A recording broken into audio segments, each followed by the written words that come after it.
जलेबी वाला। एक गांव में एक जलेबी की दुकान थी।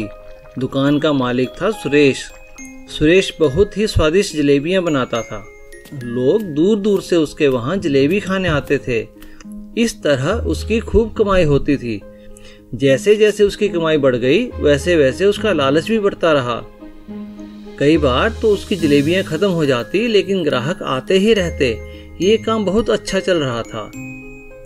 काम तो बहुत बढ़ गया है, लेकिन मुझे अकेले संभालने में दिक्कत हो रही है। एक दो कारीगर रख लेता हूँ, वो जलेबी बनाएंगे और मैं बस पैसे इकट्ठे करूँगा। अब सुरेश सिर्फ गल्ले पर ही बैठने लगा। उसने एक छोटा सा चुंबक अपने तराजू के नीचे भी चिपका दिया, जिससे कि कम जलेबियों से भी ज्यादा पैसे मिले। आधा किलो जलेबी दे दो। हाँ हाँ, क्यों नहीं। बस इतनी सी? ये तो कम लग रही है। कम नहीं है, तुम्हारे सामने ही तो तोल रहा हूँ। पूरी है, ले जाओ। इस तरह सुरेश ज्यादा पैसे कमाकर खूब अमीर हो गया और मोटा लाला बन गया। उसने जलेबियों के साथ साथ समोसे और पकौड़े बेचने भी शुरू कर दिए। एक लड़की पिंकी उसकी दुकान के आगे से रोज निकलती और वहां रुककर जलेबी खुशबू लेती थी। वो गरीब थी, इसलिए कभी जलेबी नहीं खरीद पाती, पर वहां खड़े होना उसे अच्छा लगता था। जाओ यहाँ से, क्या करने आती हो यहाँ पर? कभी कुछ खरीदती तो हो नहीं, जाओ भागो। एक दिन पिंकी की माँ ने उसे कुछ पैसे दिए। बेटा, ये 10 रुपए हैं, ये ले और जाकर जलेबियाँ खा ले। पिंकी खुशी खुशी दुकान पर पहुंची, यह सोचकर कि आज तो वह जलेबी खाएगी। हाँ लड़की, यहाँ क्यों खड़ी हो? मुझे 10 रुपए की जलेबी दे दो। लाओ दो और जाओ यहाँ से। पर पहले जलेबी दो। ये तो जो रोज तुम यहाँ जलेबी की खुशबू लेती थी, ये उसके पैसे हैं। अगर जलेबी खानी है तो और पैसे लेकर आओ। ये सुनकर पिंकी उदास हो गई। पास ही खड़े एक पुलिस वाले ने ये सारी बात सुन ली। तुम इतनी छोटी बच्ची को क्यों परेशान कर रहे हो? इसे जलेबी क्यों नहीं देते? साहब, आपको पता नहीं, यह तो रोज जलेबी की खुशबू लेती थी यहाँ पर। ओह, तो ठीक है, मुझे भी तो जलेबी की खुशबू आ रही है। मुझे भी इसके पैसे देने होंगे। मैं भी पैसे देता हूँ। पुलिस वाले ने अपनी जेब से 10 रुपए निकाले और उसको हिलाते हुए सुरेश को उसकी हवा करते हुए बोला, मिल गए तुम्हें 10 रुपए। अरे साहब, आप तो मजाक कर रहे हैं। जलेबी की खुशबू के बदले पैसों की हवा, हुआ ना हिसाब बराबर। सुरेश यह सुनकर बहुत शर्मिंदा हो गया। सीख, लालची व्यक्ति कभी न्याय नहीं कर पाता। मुर्गी के अंडे की सब्जी। प्रबल नाम का एक किसान था। उसका खेत पूरी तरह बेकार हो चुका था। लाख मेहनत करने के बाद भी खेत से कुछ फायदा ना मिला। हे भगवान, समझ नहीं आता क्या करूं, खेत में तो कुछ उगता ही नहीं। प्रबल चिंतित रहने लगा और उसने खेत पर जाना भी बंद कर दिया। कई दिन बीते। वह इतना चिंतित हुआ कि बीमार हो गया और बिस्तर से उठ भी नहीं पाता था। ये आपको क्या हो गया? अब हम कैसे जिएंगे? बेटा माधव, तुम ही कोई काम तलाश करो। हाँ माँ, आप चिंता मत करो। माधव अब दिन रात काम ढूंढता। कभी कभी खेती पर भी जाता था, पर कोई फायदा न मिलता। एक दिन माधव अंडे लेने दुकान पहुंचा।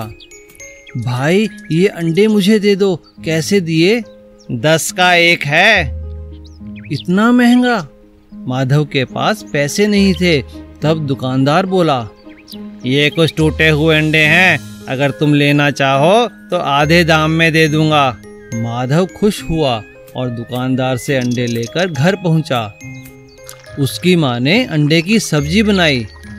तभी उनके दरवाजे पर किसी ने आवाज दी, अरे भाई, कोई है क्या? कहिए, कौन है? हम यात्री हैं, हमें बहुत दूर जाना है। क्या यहाँ पर कोई खाने की जगह मिलेगी? हमें बहुत भूख लगी है। नहीं भाई, यहाँ कोई ढाबा या खाने की जगह नहीं है, आप अंदर आ जाइए। माधव ने उस यात्री को अंडे की सब्जी खिलाई। यह सब्जी किसने बनाई? यह मेरी माँ ने बनाई है। यह तो बहुत स्वादिष्ट है। अरे मुझे तो मालूम ही नहीं था कि अंडों से इतनी अच्छी सब्जी भी बनती है। क्या तुम मेरे साथ चलोगे? मेरा बहुत बड़ा ढाबा है, मैंने कभी भी इतनी स्वादिष्ट सब्जी नहीं खाई। तुम मेरे साथ चलो और मेरे ढाबे पर चलकर मेरे साथ काम करो। हाँ हाँ, मैं आपके साथ ज़रूर चलूँगा। और इस तरह माधव उस व्यक्ति के साथ चला गया और मेहनत से काम करने लगा। देखते ही देखते उनके दिन बदल गए। अब उन्हें किसी भी तरह की कोई कमी ना रही। जादुई केला। एक फल बेचने वाला था जिसका नाम ध्यानचंद था। उसने अपने बागीचे में बहुत से फल लगा रखे थे। रोज सुबह ध्यानचंद पके फल तोड़ता और बाजार जाकर बेच देता। ध्यानचंद की एक बहुत अच्छी आदत थी, रोज रास्ते में उसे जो भी गरीब मिलता उसे वह एक केला जरूर देता। अरे वाह, ये ध्यानचंद तो बड़ा अच्छा आदमी लगता है। एक रोज की तरह ध्यानचंद पके हुए फल तोड़ रहा था। तभी उसने देखा कि एक तोता जमीन में गड्ढा करने की कोशिश कर रहा है। अरे रुको रुको, मैं मदद करता हूँ, तुम ये क्या कर रहे हो? मैं बीज बोना चाहता हूँ। ये बीज बोने से सोना देने वाले केले का पेड़ लगेगा। लाओ, मैं लगा देता हूँ। ध्यानचंद ने तोते की बात पर विश्वास तो नहीं किया, पर वो बीज बो दिया और हर रोज उसमें पानी डालने लगा। तोता रोज बीज देखने आता। काफी दिन बीत गए। एक दिन बीज में से एक पेड़ बाहर निकला और कुछ ही दिनों बाद उस पर सुंदर सुंदर सोने के केले लगने लगे। अब तो तोता भी उसी पेड़ पर आकर रहने लगा।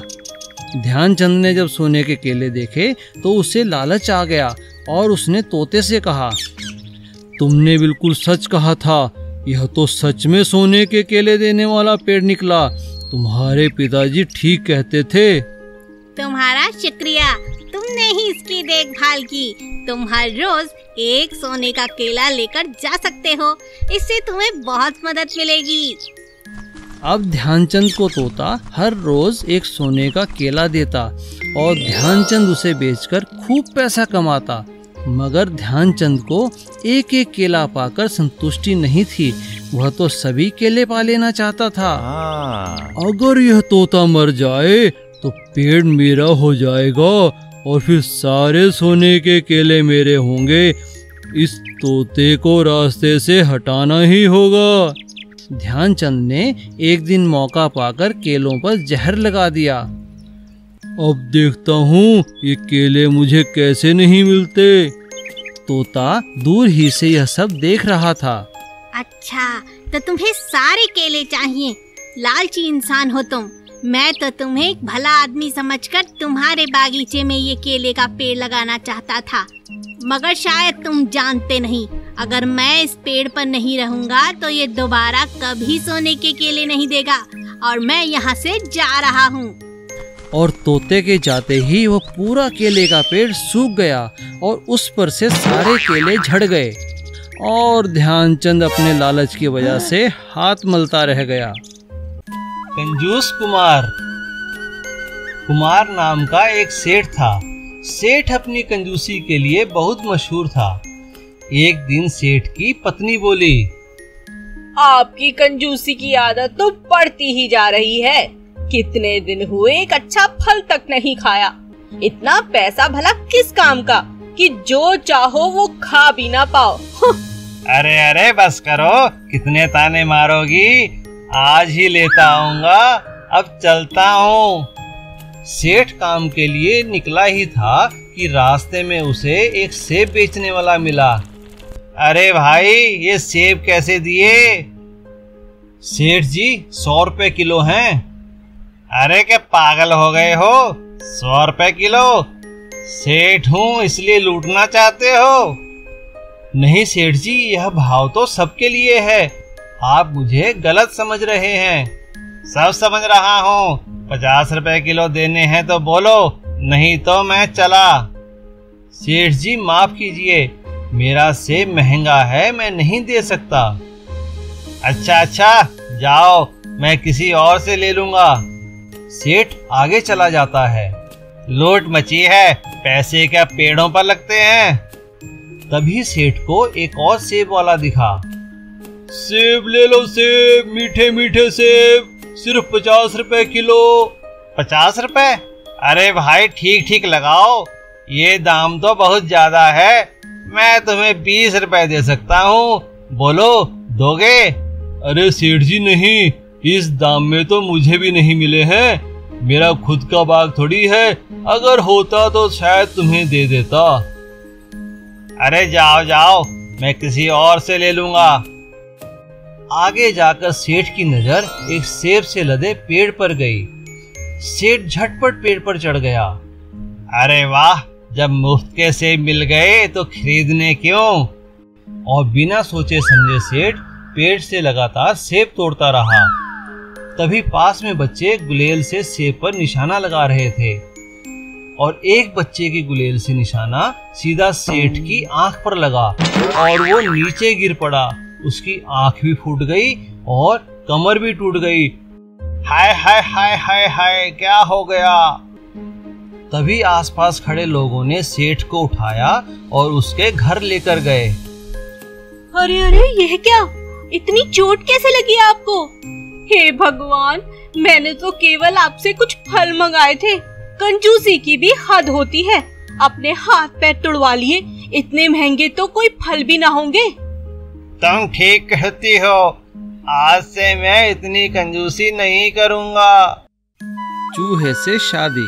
मोहन और उसकी पत्नी एक गांव में रहते थे। उनकी शादी को कई साल बीत गए, लेकिन उनके अभी तक कोई संतान नहीं थी। इसी कारण वे परेशान और उदास रहते थे। सुनो जी, हमारे गांव में एक बहुत बड़े संत आए हैं। सुना है वे सबकी मनोकामना पूरी करते हैं। चलिए ना, हम भी उनका आशीर्वाद ले लेते हैं। मोहन और उसकी पत्नी संत के पास आशीर्वाद लेने पहुंचे। संत ने उन्हें एक चूहिया दी और कहा, ये लो, आज से ये चूहिया तुम्हारी संतान है। जब तुम दिल से इसे संतान मान लोगे, ये इंसान रूप में तुम्हें मिल जाएगी। और ऐसा ही हुआ। जैसे ही मोहन ने उसे गोद में बिठाया, वह एक छोटी बच्ची बन गई। संत को प्रणाम कर वे अपने घर लौट आए और अपनी बच्ची का नाम रखा आशा। कई साल बीत गए, आशा भी बड़ी हो गई थी। मोहन और उसकी पत्नी अपनी बेटी को खूब प्यार देते। वे भूल चुके थे कि वह एक चूहिया है। एक दिन मोहन की पत्नी ने कहा, अब आशा जवान हो गई है, हमें उसकी शादी करनी चाहिए। तुम ठीक कहती हो। अब दिन रात आशा के लिए रिश्ते आने लगे। मोहन ने अपनी बेटी से कहा, देखो आशा, अब तुम बड़ी हो चुकी हो, हम तुम्हारी शादी करना चाहते हैं। ये देखो लड़के की तस्वीर, ये शहर में डॉक्टर है। क्या ये तुम्हें पसंद है? नहीं पिताजी, मुझे तो डॉक्टर के नाम से ही चिढ़ है। तो इसे देखो, ये तस्वीर एक अध्यापक की है। ये बहुत ही अच्छा और समझदार लड़का है। क्या ये तुम्हें पसंद है? नहीं पिताजी, मुझे अध्यापक से शादी नहीं करनी। हमेशा सवाल करते हैं। तो बेटा ये लो, और भी कई लड़के हैं। तुम जिसे पसंद करोगी, हम उसी से तुम्हारी शादी कर देंगे। पिताजी, मुझे चूहे अच्छे लगते हैं। आप मेरी शादी एक चूहे से कर दीजिए। यह सुनकर मदन ने कहा, समझ गया बेटी, तुम ठीक कहती हो। हमें सुख देने के लिए तुम इंसान बनी रही, अब तुम असली रूप में आ जाओ। मैं तुम्हारी शादी एक चूहे से करूंगा। और इस तरह मोहन ने अपनी बेटी की शादी एक चूहे से कर दी और खुशी खुशी रहने लगे। Please subscribe.